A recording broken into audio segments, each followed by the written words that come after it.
Aujourd'hui, nous avons le plaisir de recevoir Renaud Denuy pour son recueil Les Chants de Jeanne, numéro 25, publié cette année par le Grenier Jeantony. Un entretien mené pour vous par Nimaa, avec son adorable chignon que vous ne verrez pas, accompagné de l'Hystéria Wallner aux lectures. La poésie est un art éclectique et nous avons le plaisir de recevoir aujourd'hui un homme qui ne l'est pas moins. Jugez-en plutôt.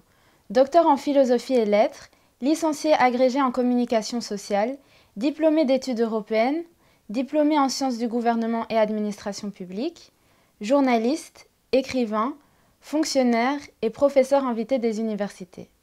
Vous me direz, la littérature et la poésie dans tout cela.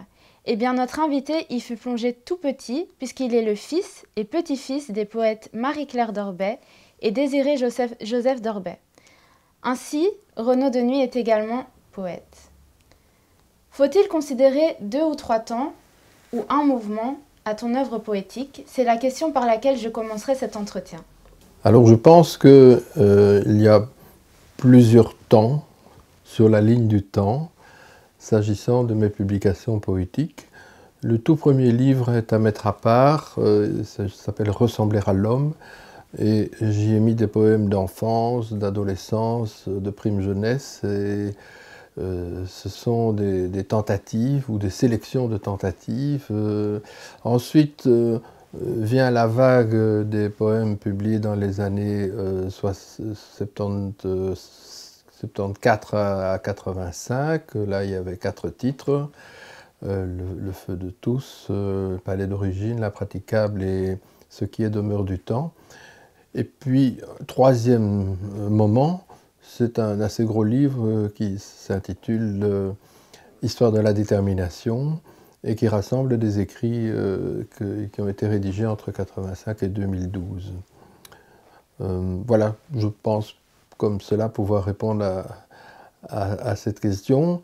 Et bien sûr, dans ma vie, dans toutes mes activités assez variées, en effet, il y a justement un invariant, il y a une constante, c'est d'écrire. Et quoi qu'il arrive, quoi que je fasse par ailleurs, je continue à écrire comme j'ai commencé à le faire à partir de l'âge de 7 ans, lorsqu'on m'avait appris à écrire à l'école. Renaud, nous sommes donc là pour parler du recueil que tu nous as fait le plaisir de publier chez nous cette année. Un recueil où tu as choisi de rassembler des poèmes édités entre le début de ta carrière poétique et aujourd'hui. Pourquoi ce choix? Mais avant que tu ne nous répondes, je te propose d'écouter quelques extraits choisis. Les partenaires de l'aube célèbrent l'autre foi des eaux vierges. Ô nuages, et le dauphin, mon frère, à la tombée du jour, jette le regard de la vague à la face des hommes, ainsi qu'en adieu d'esprit, la lumière destinatrice. Fasse le ciel, que vienne la joie des sables et flancs refléter dans nos corps ajaillis, la nudité de l'être par la mer en silence. Et voici enfin l'écriture. Cette folie du support, cette griffe impérissable et périssable. Elle progresse à tâtons noirs, gagnant le terrain qui promeut ou promet du sens, qui parchemine absolument et cheminant fait le lit de la loi, noyautant la loyauté aux lisières du lit. Et voici que respire l'histoire universelle, car elle a son répondant, sa concordance entrelacée, sa possible mémoire en sang d'encre analysée, par son chemin d'embrasé. Sa cheminée blanche, de mise en page et course de fumeuse chevelure, comète du scribe et transcendance du graveur qui gravite, du stylet strict au parcours énorme et sans norme. La religion tiendra de la reliure et du fil à retordre, animée pleine nuit. Le cygne apposé s'y mourra. pour reparaître, inséminé de plein droit, gratte-papier résolu, rutilant cuivré, à l'affût du soleil final. Bon, j'ai été agréablement surpris d'être approché par l'équipe du Grenier Giantoni qui me proposait de prendre place dans cette jolie série des chants de Jeanne. Et il m'a semblé que le plus logique, le plus honnête, le plus carte sur table, si je puis dire, c'était de choisir des textes dans mes différents livres parus depuis 1972 jusqu'à 2012 et d'ajouter 2 inédits. Bon, je me suis dit comme ça, les gens qui ne me connaissent pas ou qui s'intéressent à la poésie sans avoir lu tout ce que j'ai publié, et peut-être, a fortiori en n'ayant rien lu du tout, peut-être auront-ils une idée assez correcte de ce que je fabrique. Il m'a semblé que ce qui constituait le fil rouge de cet opus, c'était le temps. Qu'en penses-tu? D'une part, et d'autre part, qu'est-ce que le temps? En poésie, ou plus précisément encore, pourquoi en traiter comme poète plutôt que comme philosophe, par exemple? Pourquoi le traiter en poète plutôt qu'en philosophe? D'abord parce que les philosophes ont déjà dit beaucoup de choses fort intéressantes sur le temps et que je ne prétends pas être à cette hauteur, mais surtout parce que la poésie est un langage multiforme qui est un lieu de liberté encore plus grand que dans les autres disciplines. Et donc la poésie peut aborder le temps comme il lui plaît, sur la base de l'expérience personnelle, sur la base des études scientifiques, de ce qui a été traité ailleurs, en philosophie, en art, etc. Maintenant, je crois effectivement que le temps est un thème assez central. Plus exactement, la temporalité est quelque chose qui caractérise l'humanité dans son aventure. Je veux dire, nous souffrons parce que nous sommes dans la temporalité. Vous êtes assise là, si on vous demandait de rester assise pendant 48 heures sans bouger, à un certain moment, vous souffririez, même si vous êtes bien pour le moment, et vous allez corriger cette situation en vous levant, en bougeant, etc. Qu'est-ce que l'aventure humaine? L'aventure humaine, c'est une correction d'un état qui n'est pas supportable, qui est douloureux, ou qui, de toute façon, nous oblige à bouger, en allant voir ailleurs, en se mettant à l'abri dans des cavernes, en imaginant les premières armes pour se défendre, pour attaquer, pour se nourrir. Et jusqu'à aujourd'hui, nous sommes chaque fois occupés à réagir à des maux qui nous assaillent, pandémie ou autre. Et nous n'en sortirons jamais aussi longtemps que nous sommes dans la temporalité.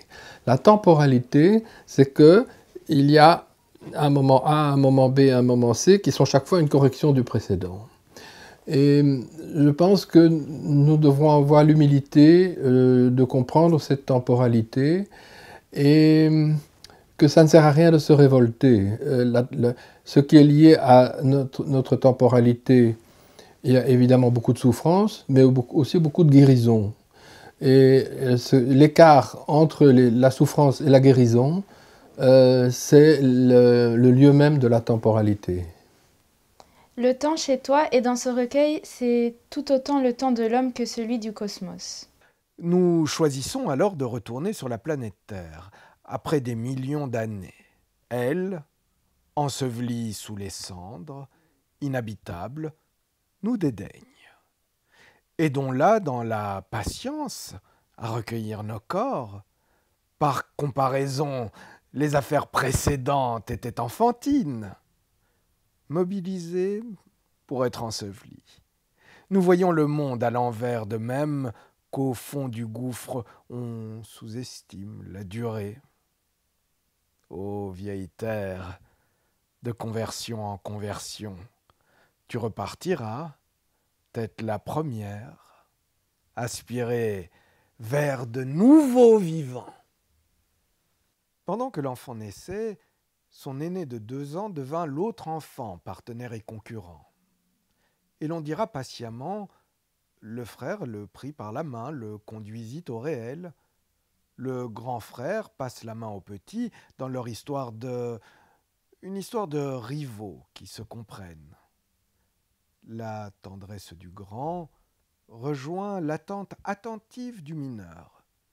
Le dédoublement qui s'est produit, avec cet obstacle de taille, nous confond de nouveau. L'anniversaire des gestes fondateurs nous égare davantage. Nous voici tous réunis en aveu de génialité. En se développant, leur force fraîche nous indique des bras de mer et des prairies gigantesques jamais regardées. Les chéris sont exaucés, l'amour a gagné. Qu'espérer pour nous, pauvres corps, mission accomplie? Que mes fils me regardent mourir avec autant d'intensité que je les vis naître.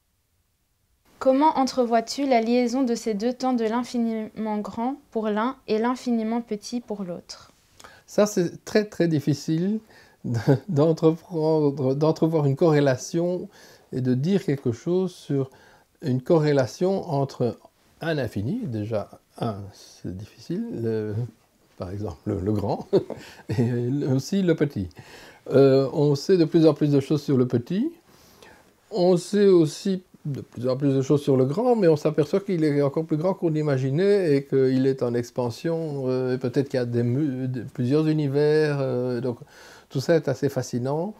Je pense que ça fait partie de l'humanité de l'homme d'intégrer, pas nécessairement d'expliquer, mais d'intégrer ces deux dimensions, puisqu'il se trouve un peu en médiation, en situation de milieu, de moyen terme, si vous voulez, entre ces deux expressions de la vie.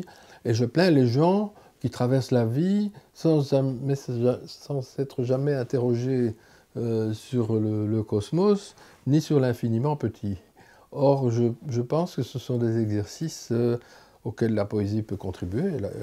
Elle fait don de ces sensations sur ces choses extrêmes, même effrayantes. Et d'une certaine façon, je pense qu'elles aident. Il est un autre thème qui parcourt ton œuvre, c'est l'amour. On a presque envie de dire l'éros. C'est au-devant des eaux sans doute qu'en passe d'être la beauté, naît, selon toute main, la pluie des corps éperdus, splendeur chromatique. Comment s'élance-t-elle sur fronde la gerbe vraie? Maturité des sables, disais-tu, cruauté juste, au centre de gravité d'un mouillage unanime, et le talisman d'Éros, bien vivant par les tissus de ciel en marge de tes pôles, en Méditerranée. Exulte, artisanat songeur, l'édénique palme, à seule fin que l'acte fort dicte sa douce loi. C'est la bravoure des marées. Quand la chasse a commencé, ton projet, femme exacte, et le pavillon secret qui nous joint forestiers, est de m'enivrer nu. Au dehors, nul autre imprévu que la pluie et la voix du corps dont on ne sait pas l'histoire. Je viendrai dans ton théâtre. Ce corps n'a rien à déclarer ce soir, si ce n'est toi. Toute loi ainsi abrogée, l'automne caressant le soleil et la biche lointaine, sur la table où le regard récolte sa proie, la vie belle, déchirée criant son droit, gage de joie, l'atteinte du fusil, ô festin éphémère. que la terre porte, avec le frémissement des loups dans l'amour et sur le front où transparaît la forêt. La femme qui jouit dans mes bras n'est plus personne. La femme est toujours la plus forte, comme la bête mordante et blessée qui a conquis le salut, mais repart triste dans le silence de son corps et le pas régulier des derniers chevaux de l'an.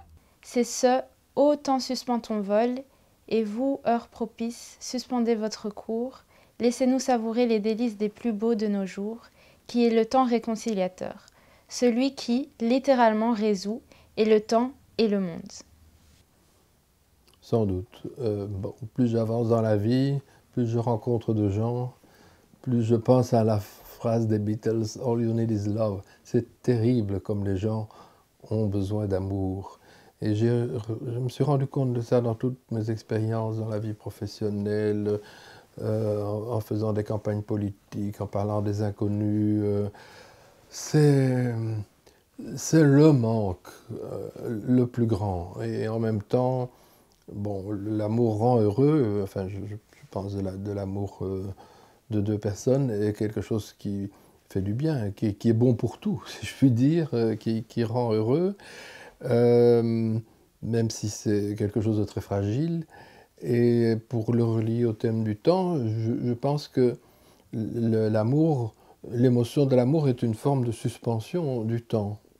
Et c'est pour ça que les amants ont parfois, enfin ça c'est très romantique, la sensation d'entrer dans l'éternité, dans un bref instant. Donc il fallait parler de ça aussi quand même. Je veux dire, il serait très desséchant de ne pas parler de l'amour en écrivant des poèmes. L'amour surgit tôt ou tard dans la littérature, mais pas nécessairement en plagiant Lamartine. Voilà. Si j'ai évoqué Lamartine, je crois cependant que l'excellent ami Joseph Baudson avait amplement raison d'évoquer à ton sujet Victor Hugo. Un des rares poètes qui osent ainsi prendre le monde et Dieu à bras le corps et se mesurer avec eux, écrivait-il.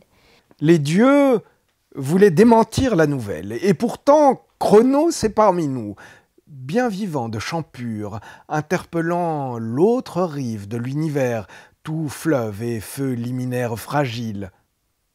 Je t'absous de la guerre, porte torride de Chronos qui veille.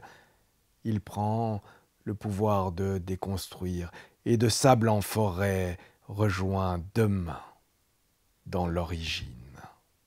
J'ai donc envie de te demander, Renaud, la poésie serait-elle un sport de combat ? Alors, bon, c'est très aimable de la part de Joseph Baudson de me comparer à Victor Hugo. Je crois que c'est peut-être un peu excessif, et en tout cas, je ne me suis jamais senti hugolien, ni de ce niveau d'art poétique. Mais j'ai une immense considération pour Hugo. Prendre Dieu à bras le corps, ça c'est vraiment une expression aussi assez forte de café, si j'ose dire. Je pense que Dieu est probablement impensable, je veux dire. Enfin, qu'il existe ou qu'il n'existe pas, il y a une difficulté très très grande à concevoir Dieu. Et d'ailleurs, on le décrit chaque fois alors avec des mots humains, en le comparant à un justicier, à un grand guerrier, à quelqu'un de très très gentil, etc. Donc, prendre Dieu à bras le corps, je pense que la poésie ne peut pas aller jusque-là. Maintenant, l'histoire du sport de combat, non, ce n'est pas un sport de combat. Ça peut être une forme de dureté dans le style, lorsque certains vers sont hachés, sont tranchés. Mais parmi les sports, je n'aime pas du tout la boxe. Les sports où il faut taper sur autrui ne me plaisent pas du tout. Même le rugby et toutes ces choses-là. Donc moi j'aime les sports de déplacement, de cheminement, en pleine nature, donc des choses, la marche, le vélo, la promenade à cheval, le ski, la natation, de préférence dans la mer. Qu'est-ce qui se passe avec ça ? on n'attaque pas autrui, on va selon un chemin, seul ou à plusieurs. Et je pense que les sports de déplacement sont ceux aussi qui sont les plus apaisants. Et d'ailleurs, beaucoup de gens qui sont en dépression leur souhaitent de faire beaucoup de marches. Et il y a toute une série d'ouvrages de réflexion sur le pouvoir bienfaisant de la marche. Donc, à mon avis, la marche est un sport exigeant, mais ce n'est pas un sport de combat. Tes engagements professionnels, sociaux et politiques ont été et demeurent nombreux, et ta littérature est éminemment humaniste. Ici, les hommes prennent place. La peau tendue, les cieux largets s'ouvrent les bras pour eux. L'or, le devin qui demeurait en retrait dans les feuillages, glisse au grand midi les lancements de la fleur, et la vengeance des graminées s'abat lentement sur nos villes. Les visages, possédés, ont découvert leur loi, cependant que, dans tout le pré, la douceur dresse sa tente et jaillit près des coteaux salutaires. L'immense tentative soleil, déferlant de joue à joue, les hommes réservés à des femmes, en viennent aux songes et liens de terre. C'est l'heure du grand texte sociétaire, c'est l'heure du carnage de la paix, c'est l'heure de l'origine finale, alors enfin, c'est l'heure du sourire blanc, et tous se tiennent. Et tous se tiennent et vivent parole. Et tous se tiennent sans mot dire dans la beauté de l'œuvre. Alors comment vois-tu les hommes et l'aventure humaine en ce début de XXIe siècle ? Oui, je ne peux pas ne pas m'intéresser à ce qui se passe dans la cité, je lis les journaux, j'écris au sujet de l'actualité, etc. Donc je me sens très corrélé à cela et je pense que la poésie ne peut pas être étrangère à tout ce qui se passe dans le monde, à l'évolution de nos sociétés, à l'organisation de nos sociétés, à tous ces phénomènes bien connus auxquels nous assistons. L'histoire de l'humanité est une longue histoire de guerre et d'atrocités, mais aussi de progrès et de victoire des œuvres de l'esprit dans certaines circonstances. Est-ce qu'il y a des progrès de la moralité qui sont parallèles aux progrès de la science, par exemple? Je crains que non.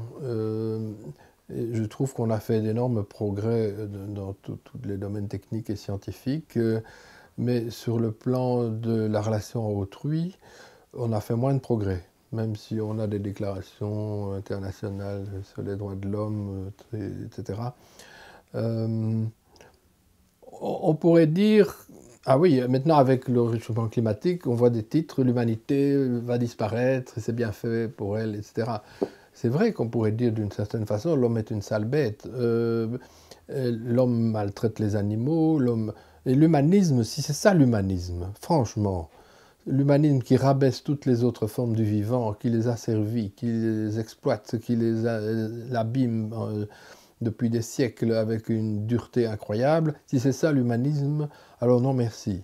Si l'humanisme consiste à ne pas justement se prendre pour le centre de l'univers et le maître total du vivant, si l'humanisme c'est apprendre et réapprendre à considérer la personne humaine avec respect, comme on ne le voit pas sur les réseaux sociaux par exemple, enfin, je dis ça en passant, je crois que la poésie a quelque part, sans être moralisatrice, elle a une mission éthique quand même, qui est à travers la littérature, de penser autrui, et de penser autrui avec respect, avec dignité. Par rapport à ce sujet-là, comment te situes-tu par rapport au transhumanisme ? Alors, bon, je pense que l'état actuel de l'homme, de l'être humain, ne va pas rester le même pendant des siècles et des siècles, et donc il y a eu des évolutions depuis nos ancêtres lointains, et il y aura d'autres évolutions. je ne vais pas annoncer le surhomme pour demain matin, auquel a réfléchi Nietzsche, mais je me suis quand même interrogé et amusé. À la fin de mon livre « Histoire de la détermination », j'imagine une sorte de dialogue entre un humain de maintenant et un humain de très longtemps qui se donne la main, qui font connaissance. Donc, je pense que nous ne sommes pas la dernière version de l'homme, si j'ose dire. Maintenant, le transhumanisme, c'est quand même un autre bazar, parce que le transhumanisme, c'est de dire qu'on va en venir à bout de la finitude de l'homme. Et donc, effectivement, par les progrès multiples de la médecine, on va pouvoir rafistoler chaque fois les choses. Les gens qui auront les moyens seront évidemment les premiers servis. Et à terme, on pourrait arriver à l'immortalité de l'homme. Je pense que c'est une chimère qui a d'ailleurs déjà existé dans les siècles précédents. Je pense qu'on va pouvoir probablement prolonger assez sensiblement la durée moyenne de vie. D'ailleurs, c'est déjà commencé, ça va continuer. Edgar Morin va avoir 100 ans dans quelques semaines et il est toujours actif. Et donc, j'ai de la considération pour des parcours vitalistes de ce genre. Par contre, je ne crois pas qu'on va arriver à l'immortalité par la médecine. Je ne crois pas ça. Et surtout, contrairement à beaucoup de gens, je ne trouve pas que la mort soit si absurde et si catastrophique que ça. Imaginez quand même un instant que nous soyons immortels. Et donc que nous serions condamnés à vivre sur cette terre sans mourir. Je pense qu'à un certain moment, ça deviendra insupportable et que déjà, j'ai expliqué à ces gens, Lacan a dit « Comment pouvez-vous supporter un seul instant votre condition présente si vous n'avez pas la certitude qu'un jour ça va finir ?» Ça, c'est très fort. Et je pense que, effectivement, bon, finalement, la mort est partout dans le cosmos et c'est aussi une forme d'humanisme un peu, comment dire, un peu égocentrique de dire que voilà, la mort est normale pour les tortues, les arbres, les feuilles, mais elle n'est pas normale pour nous, parce que nous sommes très, etc. Mais non, je pense que l'immortalité serait extrêmement difficile à supporter, et donc c'est assez relaxant, si j'ose dire, que d'accepter qu'un jour nous tirerons notre révérence. Et la poésie doit parler de ça aussi. Et là, chez Blanchot, enfin, il y a un chapitre, l'œuvre et l'espace de la mort. L'interrogation, pas obsessionnelle, mais enfin, l'interrogation de la mort est nécessairement aussi au cœur de la littérature et particulièrement de la poésie. Et qu'en est-il de ta langue poétique, de ton parler le monde, si j'ose dire?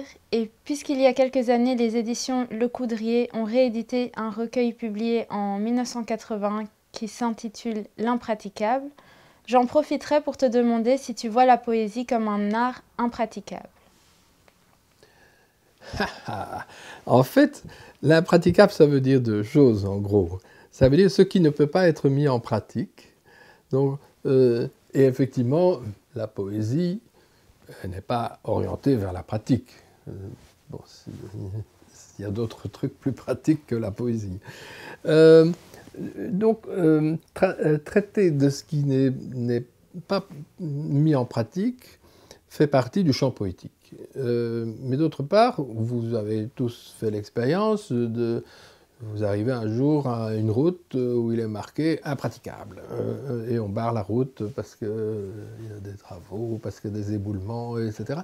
Et je trouve que l'impraticable, c'est quand même aussi un chemin très particulier. C'est celui dans lequel on va s'aventurer sans savoir ce qui nous attend et en prenant certains risques. Donc j'ai voulu effectivement parler de ces choses. C'est un de mes livres les plus difficiles, je crois, les plus bizarres. Mais voilà, c'est encore une autre forme de cheminement ou de sport que d'aborder l'impraticable. Et qu'est-ce qui caractérise, à ton sens, ton verbe? Alors ça, c'est plutôt au lecteur de le dire. J'ai écrit sous différentes formes. J'ai écrit en vers, j'ai écrit en prose, j'ai écrit des choses très courtes et des choses beaucoup plus longues. Je laisse un peu... Je me permets tout. Et donc, je vais, dans ce que je publierai plus tard, je me permettrai aussi des vers monosyllabes et puis des vers de 3-4 syllabes. Je vais m'amuser comme ça aussi. Je pense que la poésie étant un tel champ de liberté qu'il faut éviter d'user toujours les mêmes ficelles de livre en livre ou de poème en poème. Et donc, je pense que mes poèmes ont sans doute des points communs, mais ils ne se ressemblent pas comme deux gouttes d'eau, alors qu'on voit quand même pas mal de recueils où les poèmes sont presque interchangeables, presque des jumeaux.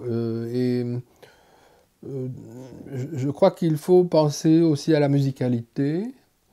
Il faut entendre le poème récité, l'entendre dit au moment où on le compose. Et à ce sujet, je trouve que les vertus de l'imparfait, par exemple, sont assez grandes pour la musicalité. Il faut faire attention à l'enchaînement entre les voyelles, les consonnes, etc.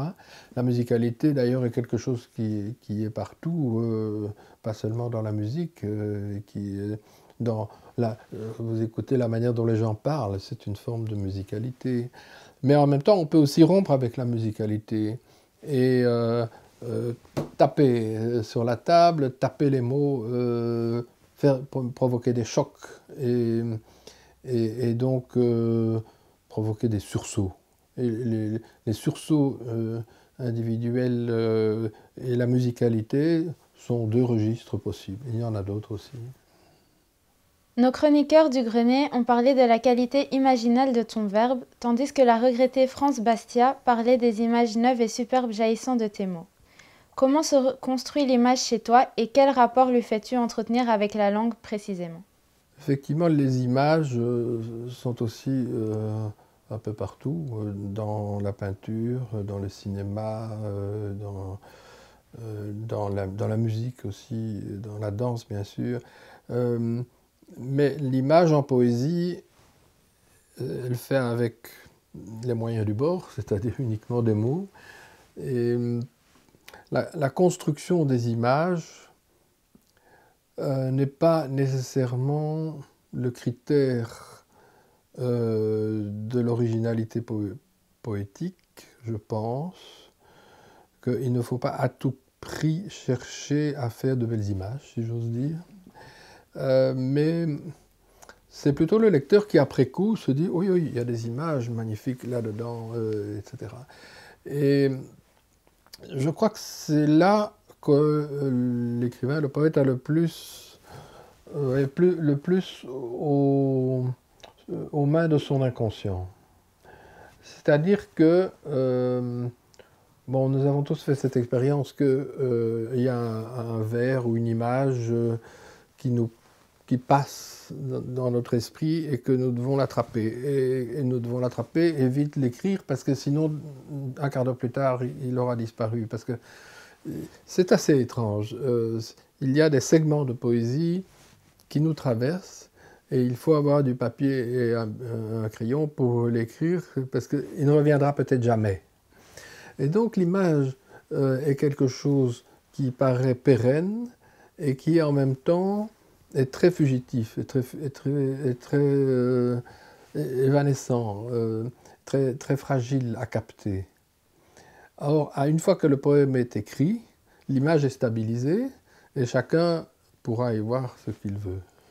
Alors, on se demandait quel type de poème ou quel type de poète tu aimais bien ou de qui tu t'inspires?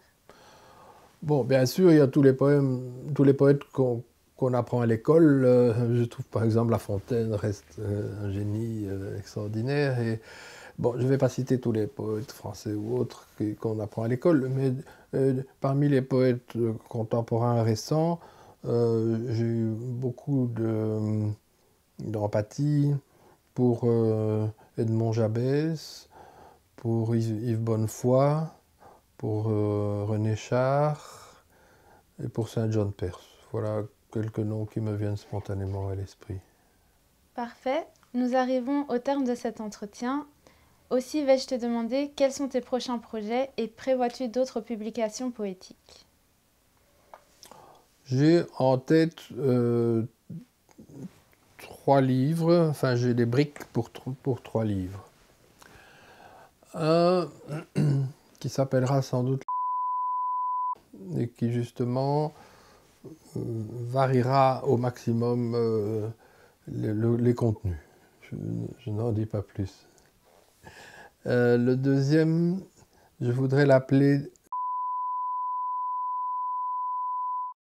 et je vais faire de la poésie avec tout ce qui touche à la mort.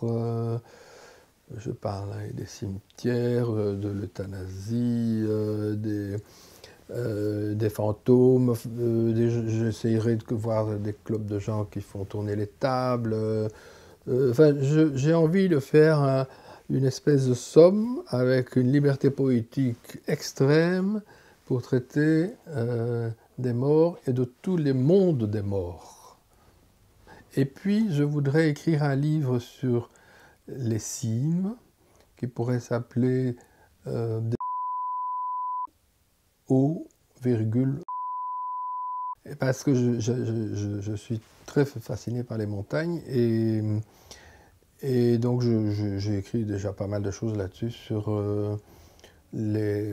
Je suis un admirateur des héros alpinistes de l'extrême et je trouve qu'il y a là un thème bon, qui a bien sûr déjà été traité, mais que j'ai envie de traiter aussi avec ma musicalité. Eh bien, nous te souhaitons beaucoup de succès. Nous attendons avec impatience tes prochains recueils.